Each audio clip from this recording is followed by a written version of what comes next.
하나님 아버지 감사합니다. 오늘 금요일을 맞았습니다. 오늘도 주의 영이 함께 하시고 오늘은 말씀과 하루를 동행하며 승리하게 하옵소서. 예수님 이름으로 기도합니다. 아멘. 예, 오늘은 빌립보서 2장 1절로 11절입니다. 제가 읽겠습니다. 그러므로 그리스도 안에 무슨 권면이나 사랑에 무슨 위로나 성령의 무슨 교제나 긍휼이나 자비가 있거든 마음을 같이하여 같은 사랑을 가지고 뜻을 합하여 한 마음을 품어 아무 일에든지 다툼이나 허용으로 하지 말고 오직 겸손한 마음으로 각각 자기보다 남을 낮게 여기고 각각 자기 일을 돌볼 뿐더러 또한 각각 다른 사람들의 일을 돌아보아 나의 기쁨을 충만하게 하라. 너희 안에 이 마음을 품으라. 곧 그리스도 예수의 마음이니 그는 근본 하나님의 본체시나 하나님과 동등됨을 취할 것으로 여기지 아니하시고 오히려 자기를 비워 종의 형체를 가지사 사람들과 같이 되셨고 사람의 모양으로 나타나사 자기를 낮추시고 죽기까지 복종하셨으니 곧 십자가에 죽으심이라. 이름으로 하나님이 그를 지극히 높여 모든 이름 위에 뛰어난 이름을 주사 하늘에 있는 자들과 땅에 있는 자들과 땅 아래에 있는 자들로 모든 무릎을 예수의 이름에 꿇게 하시고 모든 입으로 예수 그리스도를 주라 시인하여 하나님 아버지께 영광을 돌리게 하셨느니라. 아멘. 예, 평안하시죠? 오늘 벌써 금요일입니다. 내일 토요일이고 모레는 주일이네요. 세 번째 주일이 되죠. 오늘 금요일 날 아침에 그리스도의 마음으로 하나 되는 공동체, 그런 주제가 되겠습니다. 자, 이 빌립보 교회가 참 좋은 교회잖아요. 바울이 유럽에서 첫 번째 개척한 교회고 여기서 루디아 또 간수장 회귀하여 교회가 세워졌고 벌써 20년 세월이 흘렀습니다. 바울이 로마의 감옥에 있고 오네시모를 통하여 연보를 모아 구생한다고 선교회를 꾸준히 보내줬고 그렇게 좋은 교회인데 이 교회는 문제가 없는 것 같은데 아니요, 이 교회도 문제가 있었어요. 지상의 교회들 중에 문제 없는 교회는 하나도 없어. 다 문제가 있다, 그렇게 보면 될 것 같아요. 자, 1절로 4절에 다툼과 허용을 버리라. 여기도 이제 뒤에 나오겠습니다만은 두 파로 갈라져 있었어요. 그래서 바울이 이 빌립보 교회를 갈라지면 안 된다, 하나가 된다, 이제 그런 말씀을 하게 되는데 고린도 교회 네 파였잖아요. 바울파, 아볼로파, 베드로파, 예수파. 그러니까 교회가 또 사람이 모이는 곳이다 보니까 이런 문제가 있어요. 그러니까 파가 갈린다고 하는 것은 의견이 다르다, 그런 뜻 아니겠어요? 의견만 다른 것이 아니고 이제 자기와 생각과 뜻을 같이 하면은 상대방은 내 편이 아니야. 사람들은 선을 긋잖아요. 양쪽 간에 뭐가 생기죠? 갈등이 생기고요. 또 잘하는 것도 자꾸 시비를 걸고 자기 마음에 안 들기 때문에 혹은 자기 의견과 다르기 때문에 교회는 분쟁이 생기고 이렇게 되면 교회는 약화될 수밖에 없고요. 마귀는 이런 틈을 타고 또 들어오잖아요. 자, 그래서 오늘 여기 본문을 보면 그런 배경이 있어서 이런 말씀을 하게 된 거예요. 1차 독자들에게 바울이 이런 편지를 쓴 이유는 다 그 교회에 어떤 문제가 있기 때문에 그걸 지금 다독거리고 혹은 바로잡아주고 그런 거죠. 자, 그래서 무슨 권면이나, 권면은 다른 사람들 잘 설득하고 또 용기를 북돋아주는 걸 말하잖아요. 사랑의 무슨 위로, 또 위로, 이것도 사랑의 하나의 강론 가지 같은 거잖아요. 성령의 무슨 교제나, 성령 안에 성도의 깊은 교제. 그래서 교회의 기능 중에 중요한 게 케리그마, 디다케, 디아코니아, 코이노니아, 이렇게 말하잖아요. 코이노니아가 교제인데 그 성령 안에서의 교제, 즉 말씀과 기도를 말해요. 그리고 긍휼은 불쌍히 여기는 것, 사랑의 또 다른 가지이죠. 자비도 사랑의 다른 방법이고 표현입니다. 자, 이런 것들이 교회 안에 있어야 돼요. 이런 교회가 좋은 교회. 근데 지금 이 교회가 이게 좀 약해요. 왜? 파가 갈리고 그룹으로 나누어지면 이런 문제가 생겨요. 그래서 2절에 마음을 같이하여 같은 사랑을 가지고 뜻을 합하여 한 마음을 품어. 이게 다 같은 용어잖아요. 다르게 표현했을 뿐이잖아요. 하나가 되라, 그 말이에요. 그래서 마음을 같이 해라, 같은 사랑을 가져라, 뜻을 합해라, 한 마음을 품어라.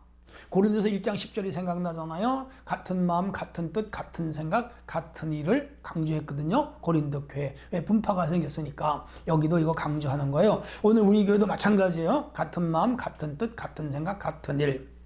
통일돼야 되고 한 마음으로 뭉쳐야 되잖아요. 그게 교회예요. 그래야 힘이 있어요. 자, 아무 일에든지 다툼이나 허영으로 하지 말고, 이 교회에 다툼이 없는데 다툼 얘기가 왜 나와요? 이 교회에 허영이 없는데 허영 얘기가 왜 나와요? 아니요. 이 교회는 다투는 교회였고 허영심을 가진 자들도 있었죠. 그래서 그런 거 하지 말아라. 하나님의 성품과 예수님이 하신 일과는 정반대잖아요. 기독교는 다툼이 있으면 안 되고 허영이 있으면 안 돼요. 다툼은 마귀의 성품이에요. 하나님은 언제나 평화, 화평, 화목, 화해예요. 자, 그 다음에 겸손한 마음으로 각각 자기보다 남을 낮게 여기라. 이 교회가 왜 폐가 생겼어요? 저 사람은 나만 못하다. 내가 저 사람보다 낫다. 우월주의죠. 그리고 상대방을 무시하는 거. 인간이 모이는 곳에 이런 것이 있지만 이런 또 태도나 자세는 나쁜 거잖아요. 교회는 겸손하고 나보다 다른 사람을 더 낮게 여겨야지, 다른 사람이 나만 못하다 이렇게 되면 이제 교회 문제. 이 세상에 당신보다 못한 사람이 어디 있어요? 그렇게 말하잖아요. 사람 위에 사람 없고 사람 아래 사람 없잖아요. 다 똑같아요. 그래서 인권의 평등이라는 것이, 물론 기능이나 지식이나 혹은 그 사람이 사회적 주의나 혹은 가진 물질이나 그런 것이 우열이 있죠. 당연히 있죠. 그러나 여기서 말하는 것은 세상적인 그 표준을 가지고 교회 안에 우열을 가리면 안 되죠. 우리는 예수님 안에 다 한 자녀요, 한 백성이잖아요. 똑같은 거예요, 하나님 앞에는.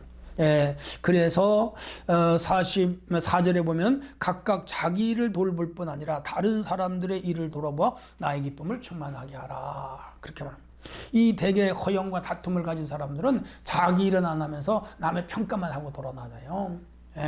남을 함부로 판단하는 거죠. 이건 죄예요. 그런 거 하지 말고 철저하게 사명을 가지고 자기 일에 힘써라. 그렇게 말합니다. 그렇게 해야 바울이 기쁘다. 바울이 기쁘다는 말은 사실 하나님도 그런 사람을 기뻐하셔요. 5절입니다. 너희 안에 이 마음을 품어라. 곧 그리스도의 예수의 마음이다.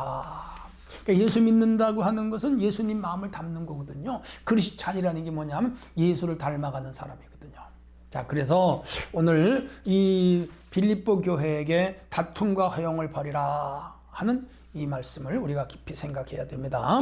상대적 우월감을 가지고 상대방을 지배하려고 하지 말고 상대방을 섬기려고 해라. 그게 진정한 교회다. 예수님은 허리에 수건을 동이시고 대야에 물을 떠다가 제자들 발을 씻겼잖아요. 얼마나 겸손하세요? 얼마나 섬기셨어요? 우리 그렇게 살아야죠. 빌립보 교회 안의 갈등을 해결하기 위해서 바울이 제시한 동목은 같은 마음, 같은 뜻, 같은 생각으로 일을 해라. 그렇죠? 지금 우리들에게 필요한 동목이 무엇인가? 이 시대도 마찬가지예요. 같은 마음, 같은 뜻, 같은 생각. 그래서 혼연일체가 되고 마음이 하나가 되어 교회를 잘 섬겨야 되겠습니다. 이제 5절로 11절이 그리스도를 본받으라. 유명한 구절이에요. 그리스도의 마음을 품으라. 6절 그는 근본 하나님의 본체신 하나 동등됨을 여길 것으로 여기지 아니하셨다. 하나님과 같은 분이에요. 근데 이 땅에 오셨거든요. 그걸 우리가 신학적 용어예요. 비하된 신분. 하늘로 올라가셨다. 신학적 용어예요. 승귀하신 신분. 그렇게 말합니다. 신이 인간이 된 거예요. 하늘에서 땅으로 온 거예요. 높은 분이 낮은 곳으로 온 거예요. 또 마구간으로 오셔서 33년간 우리를 섬겼습니다. 그리고 오늘 우리는 내가 높은 지위에 있든 지식이 많든지 돈이 많든지 사회적 명예가 있든지 어떤 권위가 있든지 다 내려놓고 한 인간으로. 그래서 가정에서 자녀를 키워보신 분 알겠습니다만 부모는 눈높이를 어린아이처럼 낮춰야 할 때 그 아이의 진정한 그 양육 부모가 되는 거잖아요. 학교 선생님이 다 교대를 하고 많이 했지만 1학년 아이들이 오르면 1학년 아이의 눈높이에 맞춰요. 유치원이나 어린이집 선생님들이 다 전공 분야가 있지만 그 코흘리게 어린애들 그 수준으로 내려가야 걔네들이 교육이 되는 거라. 예수님 그랬어요. 그리고 오늘 우리가 교회를 섬길 때 이런 자세로 섬겨야 돼요. 7절 오히려 자기를 비워 종의 형체를 가지고 사람들과 같이 되셨다.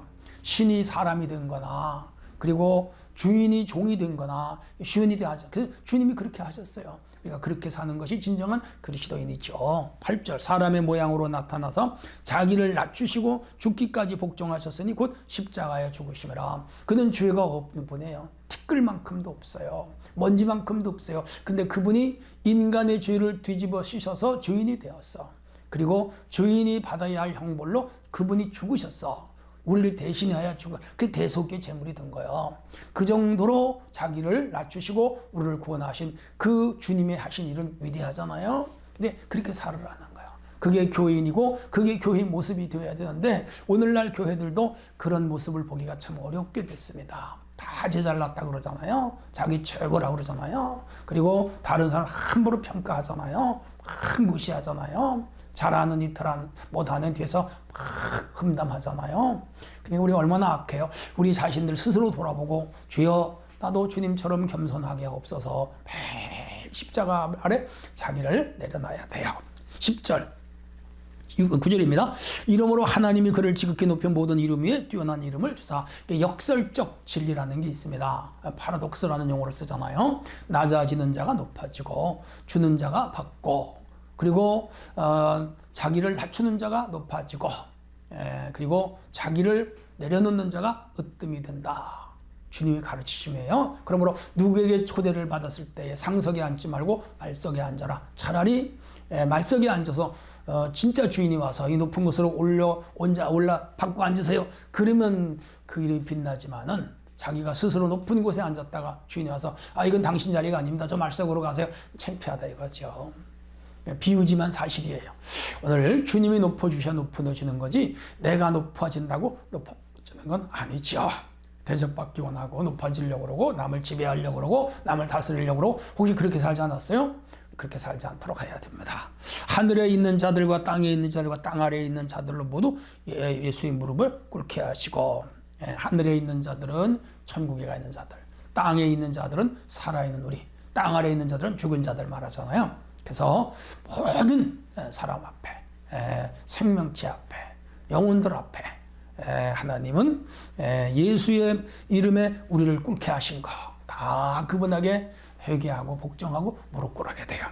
그래서 11절에 모든 입으로 예수 그리스도를 주라 시인하여 하나님 아버지께 영광을 돌리게 하였느니라. 예수를 주로 시인하고 그렇게 구원을 받거든. 진정한 구원, 진정한 생명, 진정한 영생, 진정한 죄삼, 진정한 축복은 바로 예수를 신하여 그리스도 안에 그렇게 살아서 얻는 구원을 의미하는 거예요. 그래서 교회 허영, 다툼, 싸움, 분파, 패거리 이런 거 다 없어져야 돼요. 그리고 그리스도 안에 하나가 돼야 돼. 그래야 진정한 축복의 주인공들이 될 수가 있습니다. 바울이 모범으로 든 예수 그리스도의 마음은 겸손과 온유입니다. 마태복음 11장 29절 나는 마음이 온유하고 겸손하니 나의 멍에를 메고 내게 배워라. 그리하면 쉼을 얻으리니 이는 내 멍에는 쉽고 내 짐은 가볍다. 그랬잖아요. 그리고 나의 교만 나의 의지 철저히 꺾고 철저하게 순종해야 할 일이 무엇인가요? 교만을 버리고 겸손해야죠. 하나님 아버지 오늘 하루도 주님 안에 복된 날이 되게 하시옵소서. 예수님 이름으로 기도합니다. 아멘.